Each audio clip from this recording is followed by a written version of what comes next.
আমি তখন টাইমের পিছন থেকে গিয়ে ধরার পরে আমি জীবনে কল্পনাও করতে পারি নাই যে পুলিশ তাকে ধরার পরে সামনে এসে এইভাবে ফায়ার করবে। সর্বশেষের একটা ফায়ার আমার পায়ে এসে লাগে, পায়ের বুড়ো আঙ্গুলটা ভেঙে বাম পাশে চলে আসে। তখন আমি ফিল করতে পারি নাই যে আমার পায়ে কি লাগছে তখন।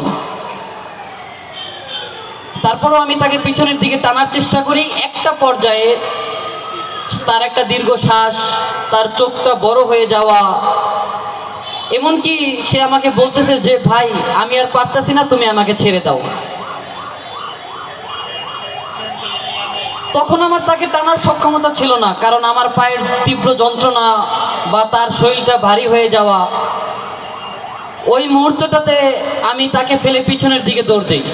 যখন দৌড় দিই তখনও আমাকে পিছন থেকে 4-5টা ফায়ার করা হয়।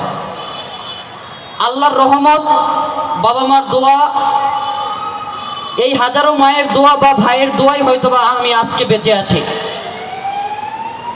আমার দৌড়টা যেই জায়গাটাতে শেষ হয় ওই জায়গাটাতে আমি পড়ে যাই। অনেক জোরে মা বলে একটা চিৎকার দেই। চিৎকার দেওয়ার পরে আমি ভেবেছিলাম আমার হয়তোবা ওই জায়গাটাতেই শেষ, আমাকে নেওয়ার মতো কেউ ছিল না। পুরো রাস্তাটা শুনশান নীরবতা হয়েছিল।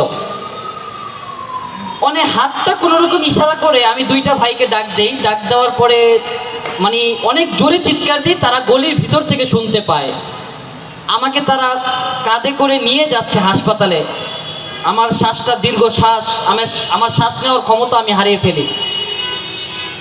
ওই জায়গাটা থেকে আমাকে হাসপাতালে নিয়ে যায়। তখন আমি তাদেরকে বলতেছি, জন ভাই আমার সাথেরটারে মেরে ফেলছে, তারা আপনারা একটুখানি গিয়ে নিয়ে আসেন। বলতেছে ভাই আপনি আগে বাঁচেন, তারপরে আমরা তাকে দেখতেছি। আমি শুধুমাত্র তখন ওই তার কথাটাই ভাবতেছিলাম। পুলিশ সে তখনও মারা যায় নাই। পুলিশ তাকে, আমি পরবর্তীতে জানতে পারি তার যে নির্মম হত্যা, পুলিশ তার মুখের উপরে বুট জুতা দিয়ে লাথি মেরে তার মৃত্যু নিশ্চিত করে পুলিশ ওই জায়গাতে। তারপরে তাকে ভ্যান গাড়িতে তুলে ঢাকা মেডিকেলের মর্গে এসে ফালিয়ে যায়। সেই পরিবারটা আজও বিচারের আশায় বিভিন্ন আদালত প্রাঙ্গণে, বিভিন্ন আইনের কাঠগড়ায়, বিভিন্ন থানায় তারা ঘুরতেছে।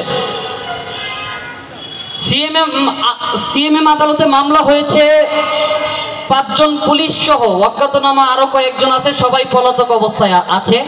কিন্তু পুলিশ তাদেরকে ধরতে গড়িমসি করতেছে। এই যে একটা মায়ের চোখের জল, এত ছাত্র জনতার যে গণ অভ্যুত্থান, গণবিপ্লব, এই বিপ্লবের মধ্য দিয়ে যে আমরা একটা গণতান্ত্রিক দেশ, বাক স্বাধীনতার দেশ, ন্যায় বিচারের দেশ প্রতিষ্ঠা করার লক্ষ্যে যে এত রক্ত দিলাম, এই রক্তের বিনিময়ে কি আমরা আজ এই সমাজ প্রতিষ্ঠা করতে পেরেছি? যদি প্রতিষ্ঠা করতে পারতাম তাহলে এই হাজার ভাই বোনের ভিতরের জন্য কি আজকে আমাদের থানায় থানায় ঘুরতে হতো? আমাদের ভাইয়ের জন্য কি আজও তার মায়ের চোখের জল ফেলতে হতো?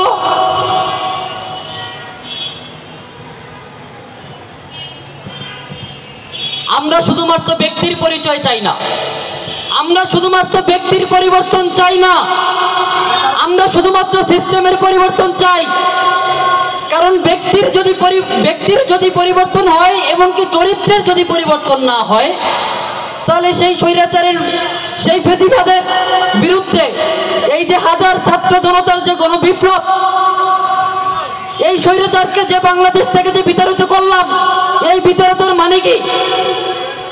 আমরা এমন একটি সুন্দর বাংলাদেশ চেয়েছিলাম, যেই বাংলাদেশে কোনো বেকারিত্ব থাকবে না, যেই বাংলাদেশে কোনো ছেলে ভাই বোন টাকার অভাবে যাতে শিক্ষা থেকে বঞ্চিত না হয়, কোনো মা যাতে তার ইজ্জত হরণ না করে।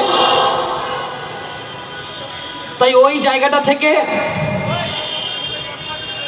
এই হৃদয় বিতরক ঘটনার জন্য এখনো আমি প্রতি রাতে ঘুমাতে গেলে ওই হৃদয় বিতরক ঘটনাটা আমার মনে পড়ে, যে আমি যদি আমার ভাইকে যদি বাঁচাতে পারতাম। এই আক্ষেপ কোনোদিন ভোলার নয়। আবু সাইদ মুগ্ধ, শেষ হয়নি যুদ্ধ, এই যুদ্ধ চলমান। যতদিন এই বাংলাদেশে ফ্যাসিবাদ থাকবে, ফ্যাসিবাদের দোসররা থাকবে, ততদিন আমাদের যুদ্ধ চলমান থাকবে।